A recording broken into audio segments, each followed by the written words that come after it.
Pemirsa, banyak sekali kejadian yang terjadi di Jember selama sepekan, dan tim redaksi kami telah merangkumnya dalam Tajam Sepekan. Bersama saya Aprilia, berikut Tajam Sepekan selengkapnya.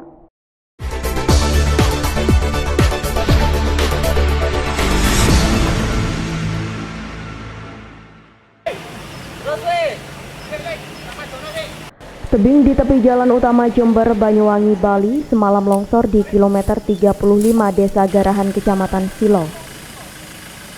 Longsoran menimbun hampir seluruh badan jalan hingga arus lalu lintas lumpuh total beberapa saat.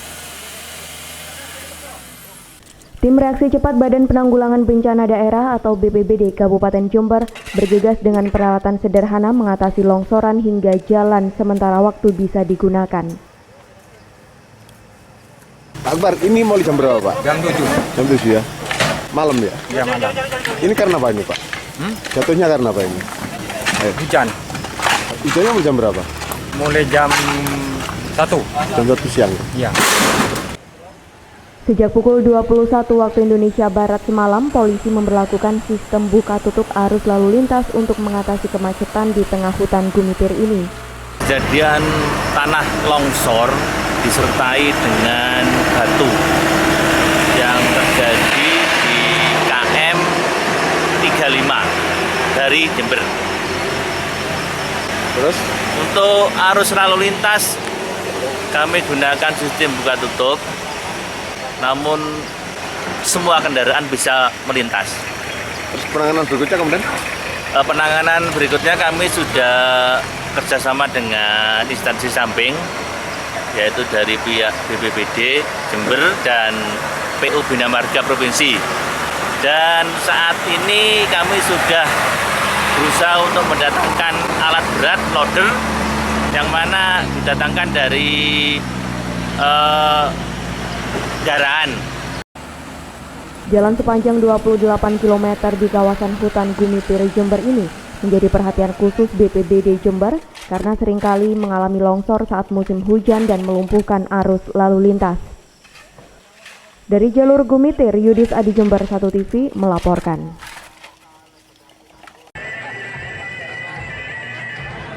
Bertempat di Aula PB Sudirman Jember, Bupati Jember dan Kapolres melakukan penandatanganan MOU untuk mengawasi penggunaan dana desa. Penandatanganan MOU ini dihadiri oleh Kepala Desa, Babin Kantipmas serta Babinsa seluruh Kabupaten Jember. Dengan pengawasan yang lebih menyeluruh ini, diharapkan penggunaan dana desa yang jumlahnya cukup besar tersebut dapat terrealisasi dengan baik dan sesuai dengan perencanaan serta menghindari perilaku korupsi di lingkungan desa. Harapan dengan MOU ini maka kepala desa dapat bertugas dengan lebih tenang dan aman, dana desa lebih terkawal dengan baik. Kalau sampai ada laporan-laporan tentang penyalahgunaan dana desa, saya sudah pesankan kepala desa untuk tetap tenang karena kita akan turunkan inspektorat dengan 2 tujuan. Kalau memang itu fitnah, segera terungkap bahwa itu fitnah. Kalau itu memang benar, agar segera ditindaklanjuti. Karena dana desa adalah hak masyarakat. Oleh karenanya, saya mendukung MOU ini dan saya senang bahwa Kapolres merespon dengan cepat keputusan dari pusat untuk sinergi. Sementara itu, menurut Kapolres Jember AKBP Kusworo Wibowo, MOU ini merupakan tindak lanjut dari pusat untuk meningkatkan pengawasan pembangunan desa secara transparansi kepada masyarakat. Sehingga dana desa dari pemerintah tersebut dapat digunakan dengan baik dan bebas dari korupsi.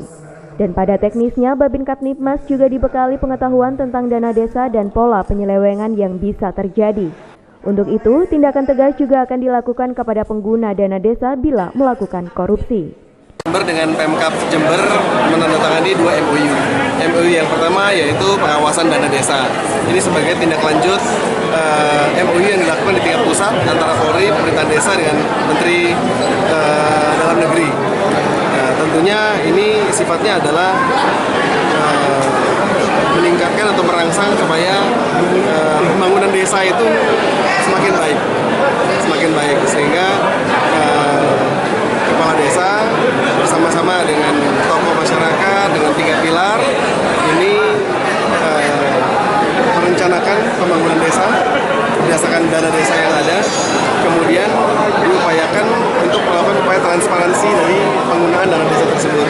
Dan ini di Kabupaten Jember sudah terlaksana, di mana para kepala desa sudah memampangkan transparansi dana desa. Dana desa yang dimiliki berapa, sumbernya dari mana, penggunaannya untuk apa, dan realisasi penyerapannya sampai dengan saat ini seperti apa. Nah, itu diketahui oleh masyarakat desa sehingga bersama-sama dengan masyarakat, pejabat pemerintah desa membangun desanya masing-masing. Ya, tentunya kami juga sudah membekali para Babin Kamtipmas tentang motif-motif penyalahgunaan anggaran atau dana desa ini seperti apa saja, motifnya dan modusnya. Dari Aula Pemkab Jember, Yudis Adi, Jember 1 TV melaporkan.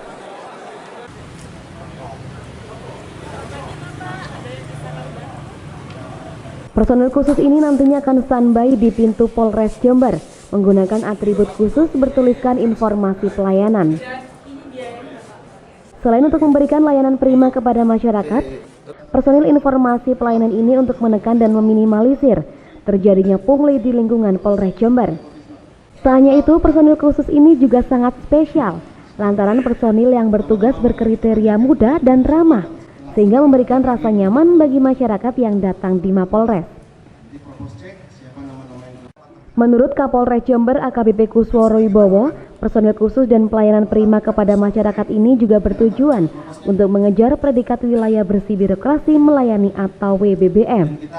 Hari ini melaunching adanya piket pelayanan informasi publik berkaitan dengan petugas yang mana kita sprintkan 2 hari, kita sprintkan 1 hari 2 orang dengan selempang informasi pelayanan.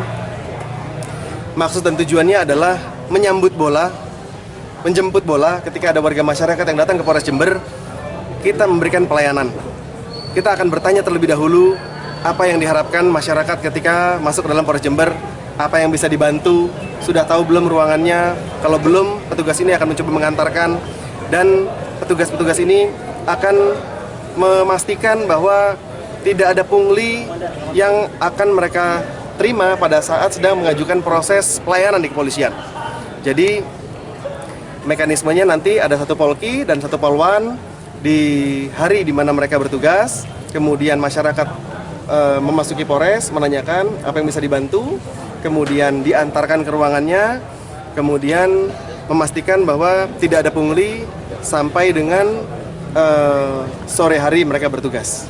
Sehingga masyarakat merasa nyaman dan merasa comfort, merasa tidak ada kesan khawatir ketika baru pertama kali pun datang ke Polres, tidak tahu ruangan ini di mana, ruangan itu di mana, tapi dengan ada petugas ini, dengan ramah, dengan senyum akan mengantarkan sampai dengan tujuan yang dikehendaki oleh masyarakat di tiap-tiap ruangan dan untuk keperluannya apa. Sementara itu, salah satu warga Bawono mengapresiasi tindakan Polres tersebut. Selain membantu masyarakat yang kebingungan dalam mengurus surat-surat di Polres, juga sebagai langkah untuk meminimalisir terjadinya pungutan liar. Polres Jember kali ini ada nuansa baru ya, jadi ada pelayanan yang sangat membantu ke masyarakat, di mana masyarakat yang mengurus segala sesuatu di Polres Jember ada petugas yang mengarahkan. Nah, tentunya ini satu inovasi bagi Polres Jember yang sangat berharga bagi masyarakat yang membutuhkan. Kaitan sama ini Mas, mengkhawatirkan masyarakat soal pungli-pungli bagaimana? Insya Allah mungkin dengan semakin primanya pelayanan di Polres Jember, pungli mungkin bisa ditekan lebih maksimalnya. Dari Mapolres Jember, Yudis Adi, Jember 1 TV melaporkan. Setiap harinya puluhan siswa di Curah Pakir, Kecamatan Tempurrejo, Jember ini harus menyeberangi sungai untuk bisa bersekolah. Mereka terpaksa melepas sepatu agar tidak basah dan memasangnya kembali setelah berhasil melewati sungai. Namun saat hujan dan banjir datang, mereka harus meliburkan diri karena sungai terlalu bahaya untuk dilewati. Sungai Curah Pakir ini adalah satu-satunya akses jalan warga. Selama ini pemerintah berjanji agar membangun jembatan agar warga setempat tidak menyeberang sungai, namun janji tinggallah janji. Seperti Ernawati, siswa kelas 6 sekolah dasar ini setiap hari menyeberangi sungai agar tetap bisa bersekolah. Kekhawatiran kerap datang saat hujan tiba karena bisa saja air sungai meluap dan banjir. Banjir di sungai tersebut sering membawa material batu dan lumpur yang tentu sangat membahayakan warga sekitar. Ini tiap hari lewat sini? Ya, karena gak ada jalan lain. Gitu. Terus gimana kalau pas banjir gitu? Yang nggak sekolah, nggak bisa belajar di sekolahan. Harapannya apa, Dek? Ingin dikasih jembatan biar sekolahnya setiap hari. Warga berharap pemerintah benar-benar membangun jembatan yang sangat dibutuhkan oleh warga di desa terpencil. Ini tiap hari lewat sini? Iya. Terus kalau banjir gimana? Tetap lewat sini. Terus nggak takut? Ya takut. Terus Bu, harapannya ke pemerintah apa ini, Bu? Ya semoga aja dikasih jembatan cepat-cepat. Jembatannya. Dari Tempurejo, Bambang Sugiarto, Jember 1 TV melaporkan.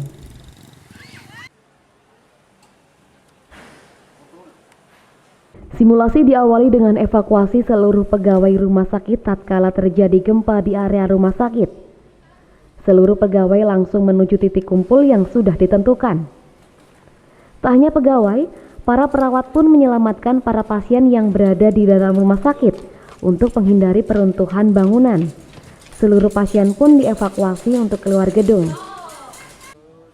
Terlihat seluruh pegawai dengan sigap menyelamatkan para pasien yang berada di dalam gedung, bahkan pasien yang berada di lantai atas gedung yang harus dievakuasi menggunakan alat khusus. Kepala BPBD Jember Widi Prasetyo dengan kegiatan simulasi yang bersinergi dengan rumah sakit ini diharapkan menjadi pembelajaran masyarakat tentang penanggulangan bencana untuk tidak panik dan bekerja sesuai tanggung jawab dan pedoman penanggulangan bencana. Ya, jadi di Rumah Sakit Bina Sehat ini telah dilaksanakan mulai hari kemarin. Pertama adalah sosialisasi penanggulangan darurat bencana, khususnya gempa. Yang hari kedua dilanjutkan simulasinya. Dari beberapa praktek di ruangan kemarin akan kita uji cobakan di lapangan sesuai dengan materi yang telah disampaikan oleh para instruktur. Inilah satu upaya yang cukup baik menurut saya selaku penanggung jawab penanggulangan bencana daerah di Kabupaten Jember. Apa yang dilakukan Bina Sehat ini kami sangat mengapresiasi, sehingga beliau sadar bahwa begitu pentingnya memberikan sebuah pemahaman dan pelatihan kepada seluruh pemangku kepentingan yang ada di Bina Sehat ini, yang saya pikir patut untuk diapresiasi. Mudah-mudahan dengan simulasi ini semua penanggung jawab, pemangku kepentingan yang di sini paham, dan manakala kami tetap terus ingin melihat perkembangan pasca daripada simulasi ini, karena bagaimanapun juga tidak hanya cukup sekali, tetap harus direview sehingga menjadi sebuah kebiasaan, sehingga tatkala terjadi bencana semua akan berjalan sesuai dengan tanggung jawab masing-masing. Itu yang paling pokok. Sementara itu, Koordinator Pegawai Yuni Nur A dengan simulasi bencana ini sebagai kesiapsiagaan para pegawai rumah sakit dalam menghadapi bencana dan tidak lagi kebingungan bila mana bencana terjadi di lingkungannya. Kalau gempa sih masih belum kita alami ya, untuk sampai saat ini biasa belum pernah ada gitu. Makanya ini pelatihan ini gunanya tadi sudah disebutkan Pak Widi, bahwasanya kita rumah sakit juga harus bisa siap-siap apabila nantinya ada bencana. Jadi kita harus tahu apa yang harus kita lakukan. Jadi kita nggak bingung lagi gitu. Sebelumnya sih kalau di Rumah Sakit Bina Sehat pernah kita lakukan untuk penanggulangan kebakaran. Jadi sebelumnya kita juga sudah pernah bekerja sama PMK. Nah ini untuk selanjutnya kaitannya untuk tanggap darurat bencana, kita bekerja sama BPBD. Harapannya sih kedepannya kita juga bisa kerjasama secara berkesinambungan untuk simulasi agar kita sudah paham gitu Pak, jadi nggak bingung-bingung lagi apabila terjadi aja bencana. Dari Jember, Yudis Adi, Jember 1 TV melaporkan.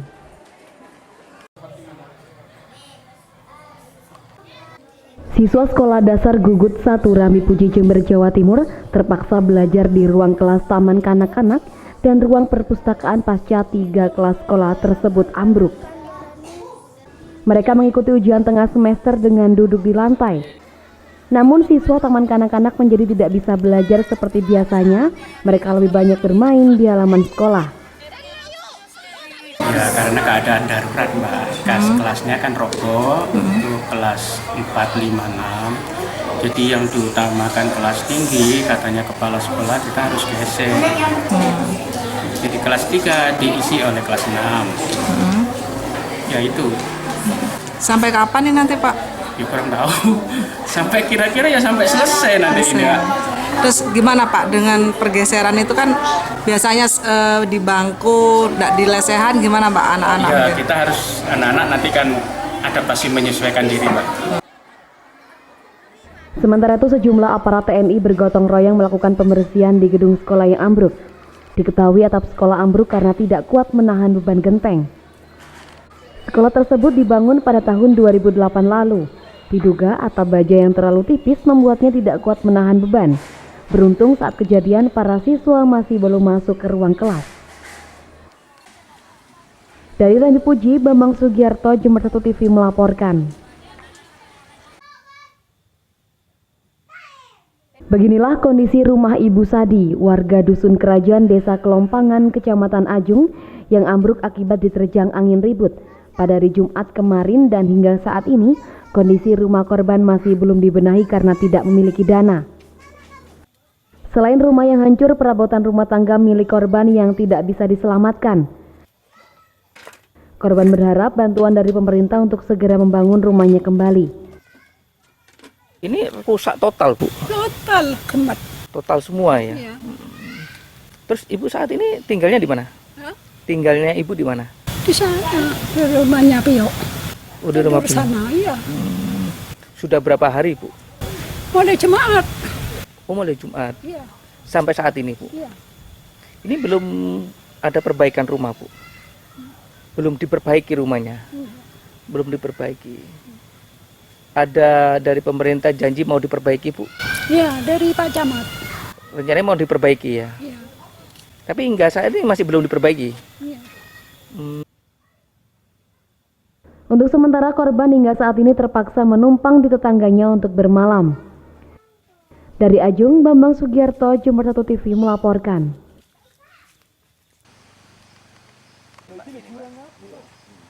Jalan utama yang menghubungkan Desa Mulyorejo dan Pace, Kecamatan Silo, Jember longsor. Hampir separuh badan jalan longsor. Jalan tersebut adalah jalan utama kedua desa. Petugas BPBD yang datang ke lokasi kejadian langsung melakukan pemotongan pohon yang roboh akibat tanah yang longsor. Menurut Kepala BPBD Jember Widi Prasetyo, longsor terjadi karena hujan lebat yang sejak pagi hingga sore hari tak kunjung reda. Akibatnya tanah bahu jalan terkikis. Widi pun mengaku khawatir jika hujan terus datang, longsoran makin melebar dan memutuskan arus jalan. Kalau ini tidak segera kita atasi, ini bisa mengisolir Desa Mulyorejo dan Pace. Akses perekonomian masyarakat yang akan ke pasar Pace maupun ke pasar Silo tentunya akan sangat terganggu manakala ini tidak segera kita atasi, baik itu penebangan pohon yang tadi mengganggu lalu lintas jalan dua desa ini. Langkah-langkah satu tentunya kita akan segera berkoordinasi dengan PU Bina Marga untuk segera membenahi tangkis jalan ini, jalan dua desa ini. Mudah-mudahan untuk sesegera mungkin PU Bina Marga segera menutup tangkis yang jebol. Ini tebingnya berapa meter ini Pak? Cukup dalam, sekitar 10 meter ke bawah, dan panjangnya ini kurang lebih ada 5-6 meteran. Sementara itu akibat longsor lalu lintas perekonomian kedua desa terganggu dan terancam lumpuh. Dari Silo, Bambang Sugiarto, Jember 1 TV melaporkan.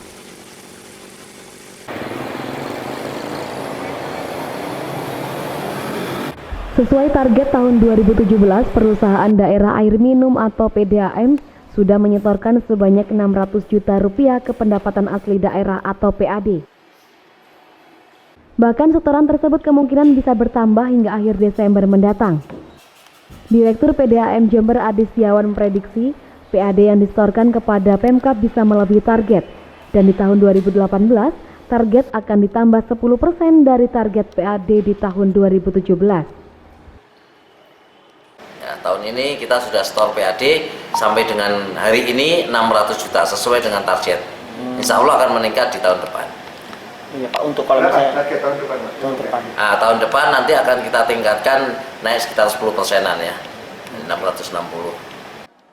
PAD tersebut diambil dari penerimaan PDAM tahun 2017. Penerimaan PDAM pun hingga akhir November sudah mencapai 27 miliar rupiah. Sehingga Adi optimis penerimaan tersebut akan mencapai 28 miliar di akhir Desember mendatang. Untuk menambah penerimaannya, pimpinan PDAM tersebut memang sedang membuat roadmap untuk menambah jumlah pengguna PDAM, sehingga nantinya PAD yang disetorkan ke Pemkab juga bisa lebih besar. Dari Jember, DKAJ Jember 1 TV melaporkan. Inilah aktivitas Bandara Noto Hadinegoro Jember pasca erupsi Gunung Agung di Bali. Aktivitas terlihat lebih sibuk dari hari biasanya. Sejak Bandara Ngurah Rai ditutup akibat erupsi Gunung Agung, beberapa penerbangan dialihkan ke Bandara Noto Hadinegoro Jember. Seperti wisatawan dari Korea ini yang terpaksa menempuh jalur darat dari Bali menuju Jember. Selanjutnya mereka diterbangkan menuju Bandara Halim Perdana Kusuma di Jakarta. Menurut Wuryanto, Kepala Perwakilan Angkasa Pura Jember, Bandara Jember menjadi alternatif bandara pasca erupsi Gunung Agung. Namun karena keterbatasan fasilitas bandara, permintaan penerbangan malam ditolak karena minimnya lampu penerbangan. Sesuai informasi dari pihak ground handling Gapura Angkasa Jember, seharusnya pesawat ini landing di Bandara Ngurah Rai, tapi karena Bandara Ngurah Rai ditutup dan tadi pagi juga Bandara Banyuwangi masih belum jelas atau dibuka atau ditutup, sehingga mereka memutuskan landing di Bandara. Sejauh ini ada berapa pesawat Pak yang harus seperti itu? Sampai dengan erupsi Gunung Raung baru masih ada satu charter yang mendarat di bandara.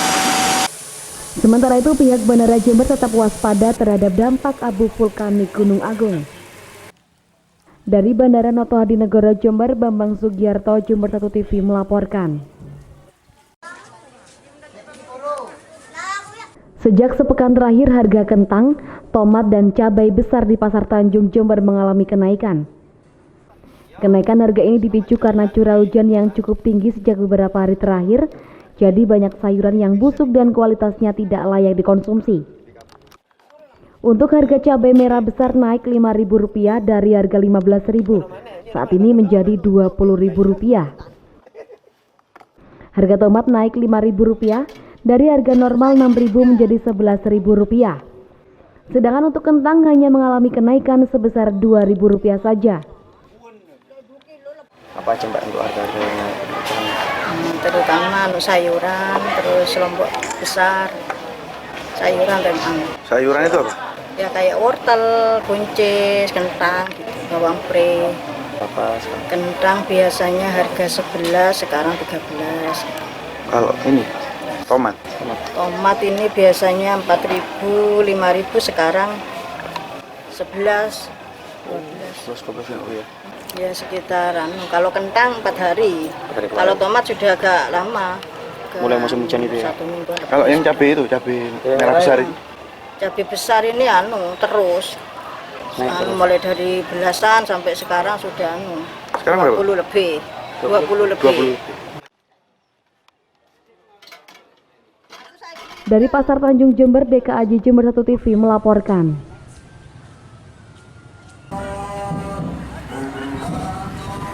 POM mini bernama Pertaminu ini didirikan oleh pengurus Nahdlatul Ulama atau NU wilayah Kecamatan Ambulu Jember. Badan usaha Pertaminu yang ada di Jalan Raya Watu Ulo, Desa Tegalesari, Ambulu ini merupakan badan usaha pertama dan satu-satunya di Jember yang dimiliki dan dikelola oleh lembaga Nahdiyin. Inisiatif pengurus NU untuk membuka Pertaminu adalah sebagai upaya untuk meningkatkan perekonomian warga NU secara bersama-sama. Selain itu, MWCNU Ambulu juga berencana untuk mengembangkan sayap bisnis lain, yakni usaha penjualan oli dan lain sebagainya. Baru pertama kali, satu-satunya di Jember mungkin. Satu-satunya di Jember ya? Iya. Ini kemitraan atau gimana, Mas? Ya, ini milik pengurus MBC Ambulu. Jadi ada 54 saham. Kita jual satu pengurus maksimal 2 saham. Satu saham berharga 500.000. Saat ini mungkin masih ini, nanti ke depan ada beberapa usaha yang akan kami bangun. Salah satunya kita akan bekerja sama dengan teman-teman PKH. Kita juga akan membuka toko yang akan melengkapi Sepjok. Hal tersebut tentu mendapat dukungan dari berbagai pihak. Salah satunya Imam Sayuti, selaku anggota DPRD Jember dari fraksi PKB. Imam Sayuti berharap semua MWCNU se-Kabupaten Jember bisa mengapresiasi dan mencontoh inovasi yang telah dilakukan oleh MWCNU Ambulu ini. Hal tersebut juga dinilai sangat penting untuk meningkatkan perekonomian Kabupaten Jember. Persoalan NU dan NU itu sebenarnya mengurusi tentang dunia, tapi ini NU juga harus mengurusi tentang ekonomi. Sehingga bagaimanapun ini merupakan percontohan dari beberapa NU di Kabupaten Jember dan Indonesia bahwa NU itu bisa dan bisa. Untuk itu kami berharap tidak hanya akan berkembang di Ambulu, tapi juga berkembang di seluruh Kabupaten Jember dan juga seluruh di Indonesia untuk perkembangan perekonomian sekaligus mengangkat daripada ekonomi. Dari Ambulu, Bambang Sugiarto, Jember 1 TV melaporkan.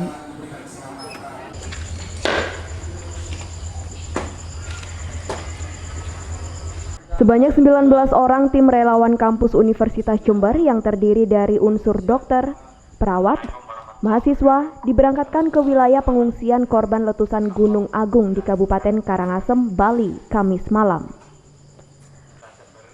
Para tim relawan kampus ini mempunyai keahlian khusus di bidang penanganan psikologis korban bencana atau trauma healing dan juga keahlian medis penanganan kesehatan korban bencana alam.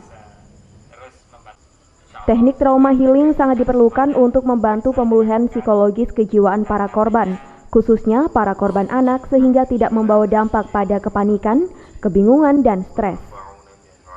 Dari dua hal tadi cukup memadai, jadi lebih dari 10 orang yang kita berangkatkan dan insya Allah di sana akan seminggu ada di lokasi nanti. Untuk penanganan kesehatan, tim relawan kampus membawa 1 armada ambulan yang berisi peralatan medis, obat-obatan, serta ribuan masker untuk para korban. Logistik obat-obatan sebagian besar adalah obat untuk saluran pernafasan dan juga antibiotik kekebalan tubuh. Karena dari data informasi, para pengungsi sudah mulai banyak terjangkit infeksi saluran pernafasan akibat debu vulkanik Gunung Agung. Di pasar bencana ini persoalan termasuk di trauma healing itu mereka yang ada atau anak kita yang mengalami kepanikan, kebingungan, stres dan sebagainya, maka kita lakukan teknik trauma healing, yaitu mereka kita lakukan upaya untuk supaya tidak stres, memorinya kemudian kembali ke normal. Jadi kalau tidak segera dilakukan itu, kita khawatir akan mengganggu perkembangan psikologi anak-anak. Jadi karena itu kita hadir untuk mereka kita kembalikan ke normal lah, kita psikologis kejiwaan normal. Para relawan kampus Universitas Jember ini akan disiagakan di sejumlah titik pengungsian dan pemukiman warga yang diperkirakan selama 7 hari. Dari Jember, Tim Liputan Jember 1 TV melaporkan.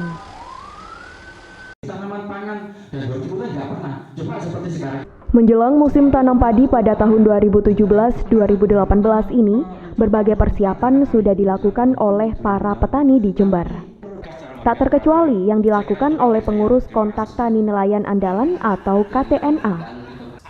Mereka melakukan rapat koordinasi di Gedung Dinas Pertanian Jember yang juga dihadiri oleh Bulog, Bank Indonesia, serta Gabungan Kelompok Tani atau Gapoktan se-Kabupaten Jember. Dalam acara dialog ini, sejumlah perwakilan petani mengeluhkan adanya retribusi pupuk yang membebani petani. Selain itu, petani juga mengeluhkan anjloknya harga jual hasil pertanian di saat panen tiba. Petani berharap kepada dinas terkait maupun Bupati Jember untuk serius mendampingi persoalan-persoalan yang dihadapi oleh petani, mulai dari musim tanam hingga musim panen, karena mayoritas masyarakat Jember berprofesi sebagai petani. Kalau program pemerintah dari pusat dulu itu utamanya adalah bagus. Cuma yang disayangkan dari Bupati Jember atau Kabupaten Jember ini kurang respon sama sekali terhadap di pertanian. Makanya kami mengharap dikarenakan di Jember ini adalah 60 atau 70 sampai 70% adalah basisnya petani, ya paling tidak anggarannya yang harus menonjol untuk di pertanian. Dari Jember, Bambang Sugiarto, Jember 1 TV melaporkan. Sayang sekali pemirsa, informasi tadi sekaligus menutup jumpa kita di Tajam Sepekan edisi kali ini. Anda juga dapat menyimak informasi tadi di website kami di www.jember1tv.co.id. Anda juga bisa mengakses aplikasi Jember 1 TV melalui Play Store. Saya Aprilia bersama seluruh kerabat kerja bertugas bahan undur diri dari rekan Anda. Terima kasih atas kebersamaannya. Sampai jumpa dan salam 1 TV.